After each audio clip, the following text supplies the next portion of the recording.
Hello there everybody, it is cold, winter's approaching where I am currently at, but that still doesn't prevent me from teaching other people about fighting games. Now without further ado, class is in session. As you all know, the Guilty Gear 2020 gameplay and build with all the playable characters was just barely showcased off the other day during the Arc System livestream for when it becomes playable at Arc Revo America. They showcased off their mechanics, their characters, and what they're planning to do with the franchise moving forward. And looking back at them and analyzing them, it seems like they're trying to cater towards the casual audience. But that's for another video entirely. Today I want to talk about the mechanics and comparing them to their previous game, Rev2. Now before I get started, I want you guys to keep in mind that this is still very early in development, and they're going to be taking feedback during Arc Revo. This is still so early in fact that, if I were to put this in baby analogy, this is still the freaking first trimester. Yeah, I just made that analogy. In other words, things are subject to change and things can be added along the development of the game. Now without further ado, let's learn about the mechanics. Well then, let's get started with this jam-packed list of things that have changed from Rev2 to Guilty Gear 2020. First, let's talk about the dust mechanic.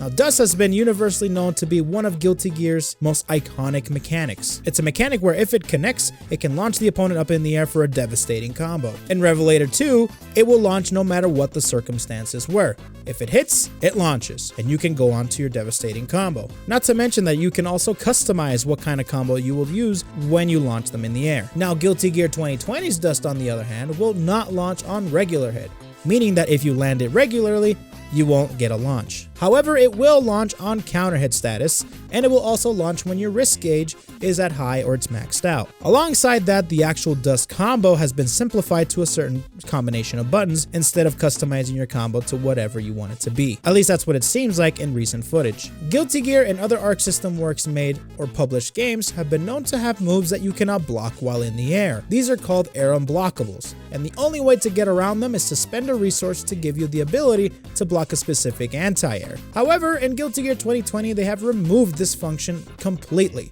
So now you'll be able to block in the air and on the ground the same universally at all times. In Guilty Gear 2020, Arc System has taken the liberty to add a new macro in this game. If you don't know what a macro is, think of it as like a shortcut. They added a new shortcut to dashes in this game. So instead of pressing forward on your joystick, you can now just press the L3 button and press forward. However, you can still perform dashes regularly, like in the old days. Regular grabs have been an infamous part of Guilty Gear's gameplay for as long as I can remember, whether it be catching bursts or even just getting caught by one-frame grabs. Grabs in Rev2 were performed by being right next to the opponent and pressing forward and heavy slash. This led to some gnarly option selects being done with air grabs in particular. Now in Guilty Gear 2020, that button has been changed to the dust button. And not just that, you don't have to be right next to the opponent to be able to perform a grab. And you know what that means, right? Whiffed grabs. Damn, seeing whiff animations in Guilty Gear makes me feel uncomfortable. This is definitely going to be a big change to Guilty Gear veterans because they've been using the H button to be able to grab and to be able to option select into normal jumping heavy slash, so this is definitely going to throw a lot of people off. Those whiff animations still make me uncomfortable. Teching in the air has been removed completely from Guilty Gear 2020, so now you can only tech when you hit the ground. Because of this change, combos in the air have been changed significantly, having them end sooner and or having them drop after a certain amount of time.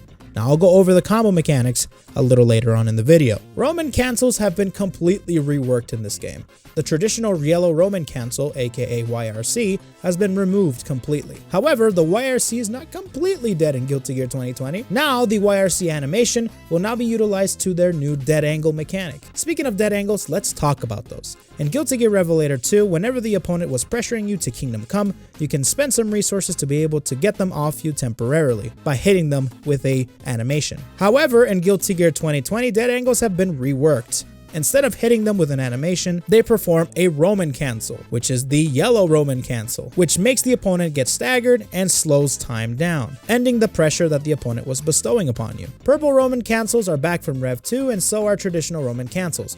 However, the traditional Roman cancel is very different in Guilty Gear 2020. Whenever you continue a combo using Roman cancels, the character will perform a burst-like animation where a shockwave hits the opponents, they float up in the air and slows down their time. They even add a clock to indicate the time when the Roman cancel ends. Because of this makes it extremely easy to be able to continue and combo after the Roman cancel. And to add the cherry on top, whenever you do Roman cancel raw without a combo, it just slows the opponent down. In Revelator 2, there was an infamous mechanic called Danger Time, and people either hated it or they loved it.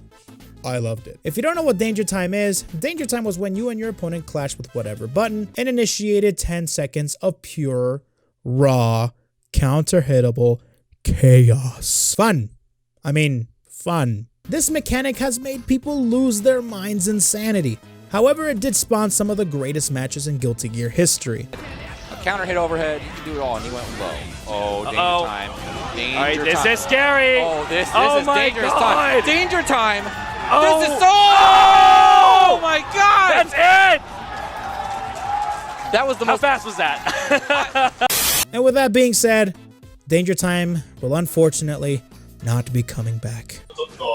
はい。ないです。はい。今作では、まず、No Danger Time。まず、じゃあ。Rest in peace, Danger Time. Rest in peace. Combos have been completely reworked in Guilty Gear 2020. The P and the K normals, which are the light normals in Guilty Gear, can now only be gatlinged into command normals, and special cancelled into special moves, removing chains that start from light buttons. This is a very polarizing and very big change due to the fact that Guilty Gear has always had combos that started from light normals. Why do I taste Street Fighter in the air? Street Fighter doesn't taste very good. Air combos in general end a lot sooner, embracing their approach on being a more grounded heavy game. This also goes alongside the air teching change that I went over earlier. Because they cannot tech in the air, they made it so they can fall out of combos sooner. This is also a huge change when you compare Rev2's intuitive combo system that requires skill to execute combos and confirms from the air. A new mechanic was introduced into Guilty Gear 2020 when it comes to the combo system, and that's the ability to perform wall splat or wall bounce combos. With specific moves from the character's arsenal, you can stick them to the wall and continue combos for devastating damage. Now every time you stick them to the wall, they actually initiate a break in the wall. And whenever there's more than 3 breaks in the wall, that's when you can execute a stage transition. However, unlike in other games like Tekken, the combo ends as soon as the stage transition ends. With that being said, I also want to add that whenever you transition from stage to stage, you gain a temporary attack buff, which promotes a lot of aggressive behavior after you initiate a transition. Speaking of buffs, actually, Kai in particular has a new mechanic in Guilty Gear 2020. They gave him a debuff mechanic called Electrocution. By the way, that's just my name for it for right now. I don't know the official name. Where if Kai successfully electrocutes the opponent with a projectile or a sword attack, they gain a debuff, where they go into a state where their risk gauge gains more risk than normal. And with that being said, with the ongoing development of this game, and with more characters being revealed and developed, it's safe to say that there's going to be more debuffs and buffs coming to the game. Chip has made a return to the game. No, not this guy.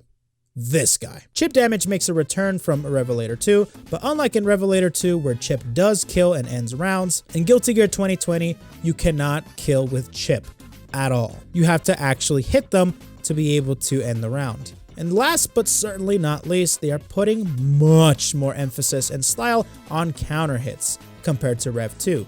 And from the looks of it, and from what was disclosed earlier, counter hits are now how you dish out big damage and start combos. And that pretty much does it for the mechanics. Now, if there's something that I missed, like a change, or if there is a mechanic that I didn't go over, it's mostly either because I forgot to talk about it, or I forgot to mention it, or because it just hasn't been changed. For example, gold bursts and regular bursts are unchanged. They are exactly the same. All these mechanical changes, and of course all the character changes, have been very thought-provoking among the community. It's definitely sparked a very hot topic among the actual anime fighting game community about where the franchise is being led to. But with that being said, I want to thank you all for watching. That's pretty much all the time that I have today. I want to give big thanks to the people that have actually sat through the Japanese and the English stream and went through everything with the footage and of course with the mechanics. I want to give big thanks to Hifight. I'm going to link his channel in the description down below. He also has a mechanical video where he goes over the mechanics and translates the Japanese stream. And of course, big thanks to you guys for watching the video. If you guys want to see more Guilty Gear 2020 action, you know where to follow. and you know where to subscribe, and you know where to like, and you know where to comment. Anyways, thank you all for watching. I'll see you guys in the next video. Peace out.